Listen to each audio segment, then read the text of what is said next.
வணக்கம். சீதையை தேடுறதுக்கு எல்லாரும் தயாராகிட்டாங்க. பிரித்து பிரித்து 4 திசைக்கு ஆள் அனுப்பிட்டாங்க. இப்போ பார்த்தீங்கன்னா அனுமன் சார்ந்த சில பேர் தெற்கு திசை நோக்கி போகிறாங்க. எல்லா திசையிலையும் தேடி பார்க்குறாங்க, கிடைக்கல. போகிற நெடுக்க இந்த அரக்கர்கள், மாயாஜாலங்கள், இந்த நிகழ்வுகள் எல்லாம் நடக்கிறது. அத்தனையும் சமாளித்து ஒரு வழியாக வெளியிலே வருகிறார் அனுமன். அப்புறம் சாம்பவான், சடாயு, சம்பாதி, சடாயுடைய அண்ணன் சம்பாதி எல்லாரும் ஒரு இடத்துல உட்காந்து பேசிகிட்டு இருக்காங்க. சம்பாதி சொல்கிறாரு, கடல் தாண்டி தெற்கு திசை நோக்கி கடல் தாண்டி ராவணனால் கடத்தி செல்லப்பட்டிருக்கிறாள் சீதை. நீங்கள் இங்கு எங்கு தேடினாலும் கிடைக்காது. கடல் தாண்டினால் மட்டுமே சீதையை கண்டு பிடிக்க முடியும்னு சொல்லிட்டாரு. யாரு? சடாயுடைய சகோதரன் சம்பாதி. இந்த சம்பாதியும் சடாயும் கானகத்தில் இருந்தபோது தசரதனை சந்தித்திருக்கிறார்கள். தசரதன் அவர்களுக்கு நண்பர்களாக ஆகியிருக்கிறார்.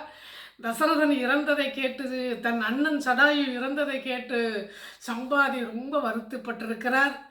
இந்த நேரத்தில் அதையெல்லாம் தாண்டி சீதை இந்த இடத்தில் இருக்கிறாள், அங்கு சென்றால்தான் அவளை பார்க்க முடியும் என்ற செய்தி தெரிய வருகிறது.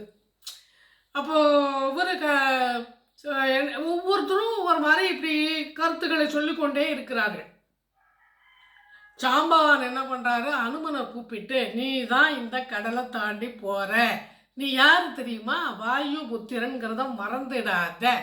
வாயு காற்றிலே பறக்கக்கூடிய தன்மை கொண்டவர். நீயும் சிறு வயதில் பறந்து சென்று தேவலோகத்தை பார்த்துருக்குற, சூரியனை மாம்பழம்னு நினச்சி சாப்பிட்ருக்க. அப்படிங்கிற சின்ன வயதில் நடந்த நிகழ்வுகளை எல்லாம் சாம்பவான் எடுத்து சொல்கிறாரு அனுமனுக்கு. இதை கேட்ட அனுமனுக்கு ஆச்சரியம். என்னால் பறக்க முடியுமா? கண்டிப்பாக முடியும். நீ யார்? நீ ஆசிரியர். உன்னுடைய தந்தை வாயு இல்லையா? உன்னால் கண்டிப்பாக பறக்க முடியும் அப்படின்னு சொல்கிறார். சரி, சின்ன வயதில் நடந்த நிகழ்வுகளை எல்லாம் ஒரு சாபத்தின் காரணமாக அவர் மறந்திருந்தார். அதை இப்போ சாம்பவான் பேசி வெளிக்கொண்டு வந்துட்டார். சரி என்று அவர் கடல் கடந்து சென்று சீதையை தேடுவதற்கு தயாராகி விட்டார். இங்கே ராமன், சுக்ரீவன், இன்னும் சிலர் வருத்தப்பட்டு கொண்டிருக்கிறார்கள். ஏன்னா 3 திசைகளில் போனவர்கள் எல்லாம் காணவில்லை என்று கைவிரித்து விட்டார்கள். சீதை என்ன ஆனாலோ, உயிரோடு இருக்காளா, இறந்து போனாலா, அந்த அரக்கனால் அவருக்கு ஏதாவது தீங்கு நேர்ந்திருக்குமா என்று இப்படி பலவாறு குழம்பி வருத்தத்தில் இருக்கிறான் ராமன். ராமனுடைய வருத்தத்தை உடனடியாக போக்க வேண்டும். அதற்கு அனுமன் மட்டும்தான் சரியான வழியாக இருக்க முடியும் என்று சாம்பவான் கூறி அனுமனை கடல் தாவி செல்வதற்கான வழிமுறையை சொல்லி சீதையை தேடி கண்டுபிடித்து வரும்படி கட்டளையிடுகிறார். இதை கேட்ட அனுமன் தயாராகிவிட்டான். கடல் தாண்ட தயாராகி விட்டான்.